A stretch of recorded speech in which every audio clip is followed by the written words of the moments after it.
용용이의 경제학 교실. 안녕하세요. 용용입니다. 오늘은 10번째 시간이죠. 드디어 새로운 단원에 들어갈 예정입니다. 바로 시장경제와 가격입니다. 우린 지난 9시간 동안 어떤 걸 배웠냐면 경제생활이란 무엇인지, 경제생활에 참여하는 대상인 그 경제 주체는 누구인지, 그리고 어떤 경제 문제가 있는지, 그래서 우리가 어떻게 선택해야 되는지에 대해서 먼저 다루었고요. 그 다음엔 경제 주체 중에서 기업, 그 기업의 사회 안에서의 역할, 책임에 대해서 알아봤고요. 그 다음에는 가게가 어떠한 금융 생활을 하면서 자기 일생 동안의 소비를 어떻게 하는지, 저축을 어떻게 하는지에 대해서 알아보았습니다. 오늘부터는 시장 경제와 가격이라는 단원에 들어갈 예정이고요. 이 단원은 총 6시간 동안 이루어질 예정입니다. 첫 번째 시장의 의미와 종류는 오늘 할 예정이고요.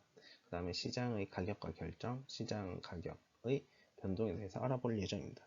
시장 가격을 정하기 위해서 수요와 공급이란 개념이 나올 거고요. 그래서 수요 법칙, 공급 법칙, 수요 곡선, 공급 곡선이 나오게 되겠죠. 그럼 이 수요 곡선과 공급 곡선이 만나서 시장 가격이 이루어지고 시장 거래량, 균형 거래량이라 하겠죠. 균형 거래량이 결정되게 됩니다.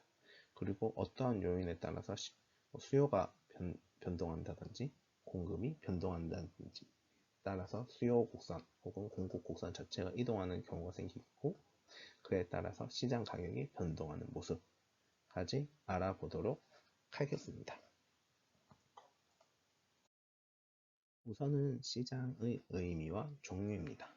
우선 시장의 의미. 시장이란 재화나 서비스를 팔려는 사람과 사려는 사람이 만나서 거래가 이루어지는 곳이라는 의미입니다. 재화와 서비스는 우리가 앞에서 봤던 경제 활동의 대상물이 되겠죠. 눈에 보이는 것들은 재화, 눈에 보이지 않는 것은 서비스라고 주로 표현하였습니다. 그럼 팔려는 사람과 사려는 사람이 있습니다. 팔려는 사람은 공급자가 되겠고요. 사려는 사람은 수요자가 되겠습니다.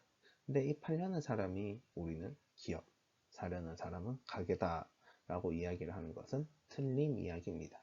왜냐하면 생산 요소 시장에서는 팔려는 사람이 가게가 되고요. 사려는 사람이 기업이 되는 특수한 경우가 있습니다.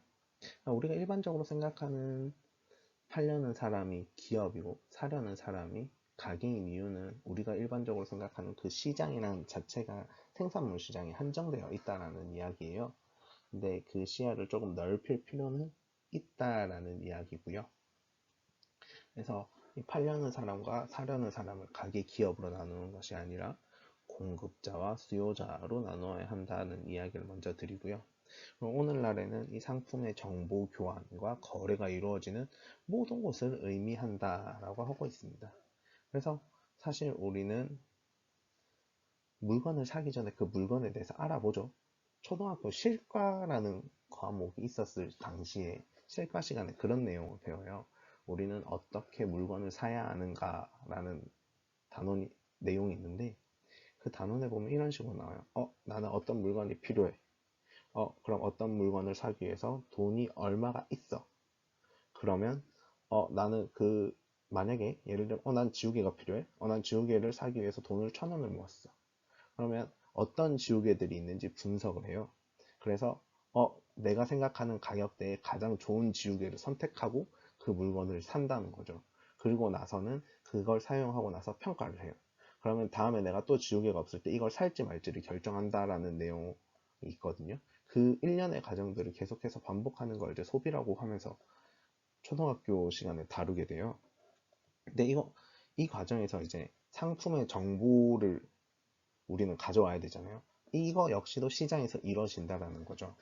그래서 상품의 정보 교환과 거래가 이루어지는 모든 것을 시장에서 한다라는 겁니다. 그래서 그 앞에서 말했던 초등학교 실가 시간 했던 그 가격 비교조차도 우린 시장에서 하고 있고요.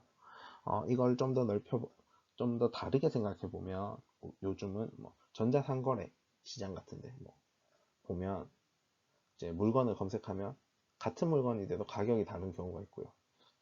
혹은 뭐 색깔만 달라져도 가격이 달라지는 경우가 있어요. 그래서 우린 그런 정보들을 시장에서 알아볼 수 있다라는 이야기입니다.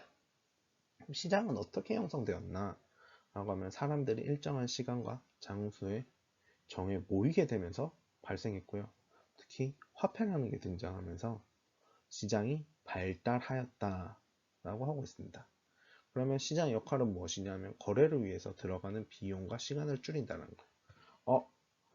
그런 거죠. 나는 지우개가 필요해. 지우개를 사기 위해서 시장에 가야 돼. 지우개를 팔고 있는 그 시장에 가야 되는데 각 개인이 지우개를 만들고는 이때 그걸 시장에 모여 있자는 저는 그 개인을 만나기 위해서 따로따로 다녀야 된다는 거예요. 그렇기 때문에 비용과 시간이 많이 증가하게 돼 있죠. 그리고 상품에 대한 정보 획득이 용이해져요. 제가 그 지우개 파는 사람을 한 명 한 명 한 명 한 명 만나려면 그 들어가는 시간이 많이 드는데 그 사람들이 모여 있으면 정보를 그 자리에서도 제가 받을 수 있고 그걸 그 자리에서 비교할 수 있겠죠. 그래서 이제 상품에 관한 정보 획득이 용이해지고요. 그 다음에 분업과 특화를 촉진해서 생산성이 증대하게 됩니다. 이거는 나중에 한 번은 다루게 될 것 같은데 애덤 스미스가 이제 분업과 특화를 이야기했다라고 하죠. 그래서 분업을 통해서 그 옷핀 만드는 회사에서 옷핀을 한 개 만들 걸 백몇 개를 만들었다 하는 이야기가 나와요. 그래서 분업과 특화가 잘 되면 이제 생산성이 증대되는데 내가 만약에 시장이라는 게 없었다면 저는 자급자족이라는 걸 해야 되잖아요. 그러면 저는 밥도 만들어야 될 거고요. 그 다음 옷도 만들어야 될 거고요. 집도 만들어야 될 거라고. 근데 이 모든 것들을 제가 잘하는 것만 하고 시장의 모든 것을 살 수 있기 때문에 분업과 특화가 가능해졌다 하고요. 그 다음에 좀 더 다양한 상품을 소비할 수 있는 기회를 얻게 된다라는 거죠. 시장에 가보면 제가 원해서 가는 것도 있는데 제가 원하지 않는 것들도 눈에 보이잖아요. 그러면서 좀 더 다양한 것들을 살 수 있는 기회를 얻을 수 있다라는 이야기를 하고 있습니다. 그 다음에 책에서는 부록으로 시장의 형성과 발달하면서 나와요. 그래서 자급자족 경제 시대에는 시장이 있었을까? 그 당시에도 거래는 있었겠지만 시장이 있었을 확률은 매우 적다라는 거죠. 농경 시대가 시작되면서 잉여 생산물이 쌓이겠죠. 우리나라 기준으로 청동기 시대쯤 될 거예요. 신석기 시대에 농경 생활을 시작했지만 잉여 생산물이 쌓이는 건 청동기 시대잖아요. 그래서 이제 청동기 시대에는 잉여 생산물이 쌓이고 이것들을 이제 거래하기 시작하려고 했겠죠. 그래서 최초에는 물물 교환이 이루어지다가 이게 점차 화폐의 필요성이 나오게 되고 화폐라는 것이 나오게 되면서 그 시장이라는 게 좀 더 제대로 형성되었다라는 이야기들이 나옵니다. 그럼 이제 시장이 의미도 알게 됐고요. 시장이 어떻게 형성되는지도 알게 되었고 역할도 알게 됐으면 시장에 어떤 종류가 있느냐라는 건데요. 첫 번째는 거래되는 상품의 종류에 따라서 구분이 돼요. 그래서 앞에서 이야기했던 생산물 시장과 생산 요소 시장이 있겠죠. 생산물 시장은 우리가 말 그대로 생산물을 이제 사고 파는 거고요. 생산 요소 시장은 우리가 예전에 다뤘던 그 생산 요소를 거래하는 시장인데 생산 요소라는 게 우리가 토지 노동 자본이 있겠죠. 토지 노동 자본에 따라서 지대, 임금, 이자를 주잖아요.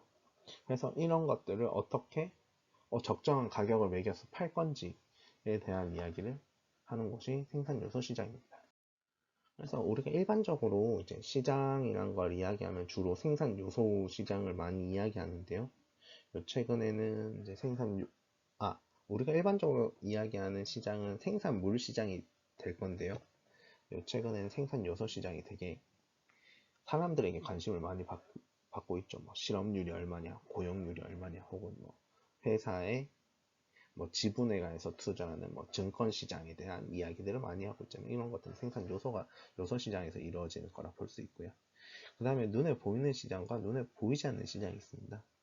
우리가 일반적으로 생각하는 시장들은 눈에 보이는 시장이죠. 그래서 내가 시장에 가서 지우개를 산다든지 내가 시장에 가서 반찬 산다든지 하는 것들은 눈에 보이는 시장입니다. 하지만 우리가 구체적으로 눈에 보이지 않는 시장들이 있죠. 대표적으로 증권시장, 주식시장이 있고요. 외환시장 같은 경우에도 눈에 보이는 시장은 아닙니다. 그리고 전자상거래도 사실은 눈에 보이지 않는 시장이거든요. 그래서 요 최근에는 눈에 보이지 않는 시장이 많이 발전하게 됐어요. 특히 전자상거래가 많이 발전하게 됐죠. 그리고 코로나 이후에는 전자상거래가 크게 더 발전했다라는 이야기들이 많아요. 아무래도 사람과 사람 간의 접촉을 줄여야 되는 시점에서는 눈에 보이는 시장, 우리가 말하는 재래시장, 전통시장, 혹은 뭐 마트 같은 곳에 가서 물건을 사는 행위 자체가 줄어들고 다 인터넷으로 주문하게 되는 경우가 많잖아요. 그래서 눈에 보이지 않는 시장이 요즘 점점 커지고 있다 정도를 확인하실 수 있습니다. 그 외에도 뭐 개설 주기에 따라 상설 시장이냐, 전기 시장이냐, 판매 대상에 따라서 도매 시장이냐, 소매 시장이냐, 뭐 이런 것들이 있는데, 기본적으로 우리가 시장을 구분할 때 생산물 시장과 생산 요소 시장은 꼭 구분해 주셔야 되고요. 그 다음에 보이는 시장과 보이지 않는 시장으로 많이 구분을 하게 돼서 이 대표적인 것들만 가져오게 되었습니다. 질문 있으시면 댓글로 남겨주시고요. 구독과 좋아요는 필수입니다.